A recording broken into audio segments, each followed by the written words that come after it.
please be seated? Good morning. So first, I'm going to begin with a story from Dr. Cindy Joe, who is an engineering physicist working at Fermi Labs studying neutrinos. And if you don't know what neutrinos are, I suggest you ask someone in this congregation who does know. Now, Cindy Joe says, when I was out of college, I had a pet snail. He arrived in a box of strawberries from the farmer's market. I named him Professor Snailworthy. What I didn't realize until I had one was how much personality a snail has. He had favorite foods, he was fastidious, hiding in his shell when his cage got too dirty.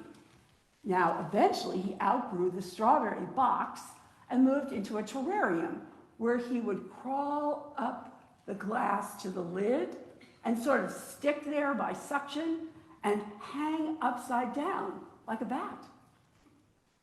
Cindy says, I absolutely doted on the guy. Whenever I would go on trips, I would get him a snail sitter. Later, when I moved from Portland to Chicago, Professor Snailworthy went with me. And I'm kind of a rule follower, so I looked up the airline policies on snail transport. And I don't know why, but I couldn't find anything.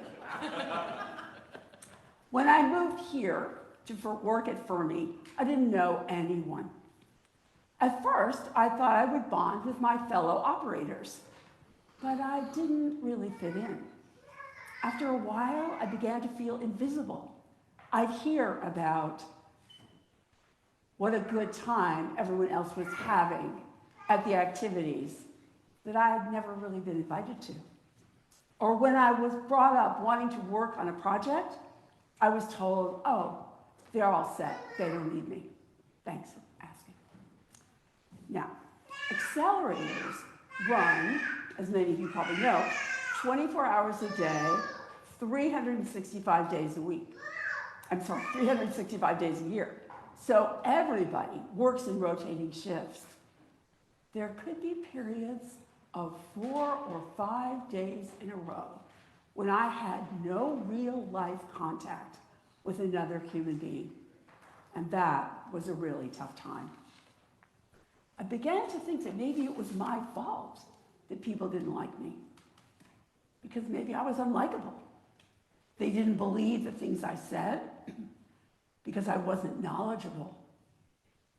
And they didn't listen to me because I wasn't worth listening to. But in my loneliest periods, there was one living, moving creature. And as far as Professor Snailworthy was concerned, I was the sun, the moon, and the stars, and my mango strips. At some point, maybe with his help, I realized that my core beliefs that every single person mattered and had fundamental, inherent value should maybe apply to myself as well.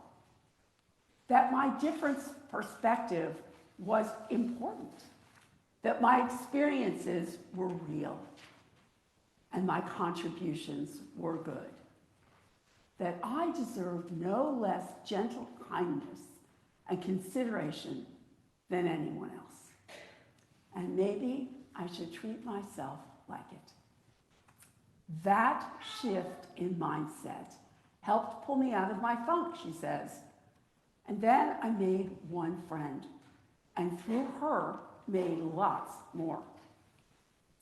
I became a person folks would miss if I wasn't there, which meant I was very busy and spending far less quality time with Professor Snailworthy, until one day I noticed he wasn't leaving his shell, eating, or moving at all.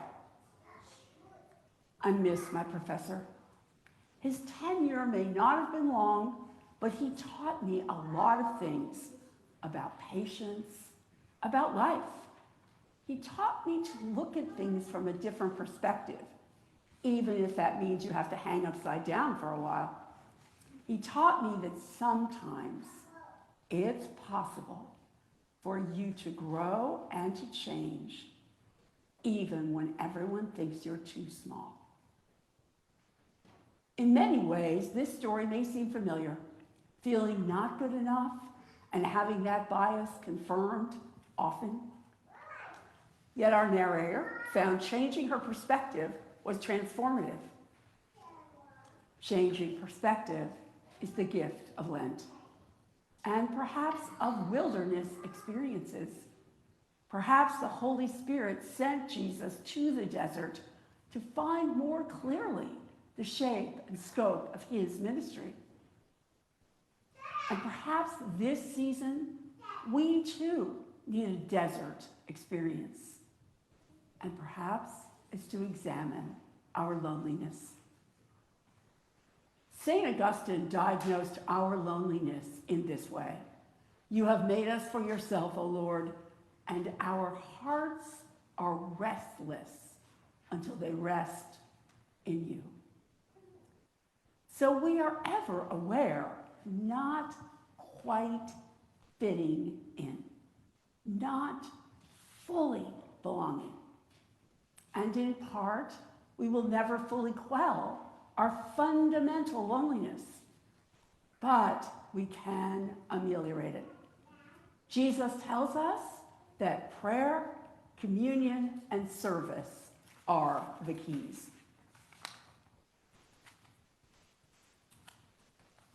But not, as I often want, a quick fix.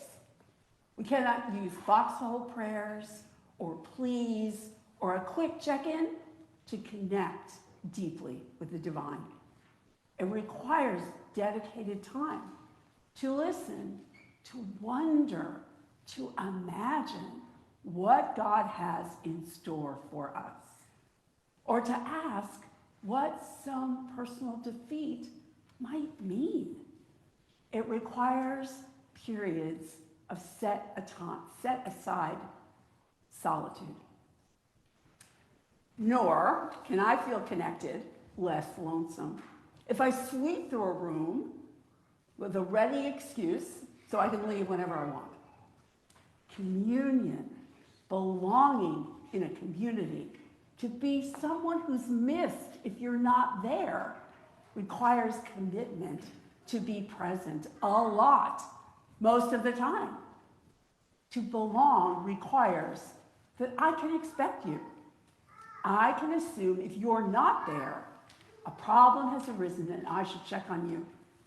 That's belonging. That's friendship. But if I prize my freedom too highly, and I often do, then no one will be fazed if I don't show up.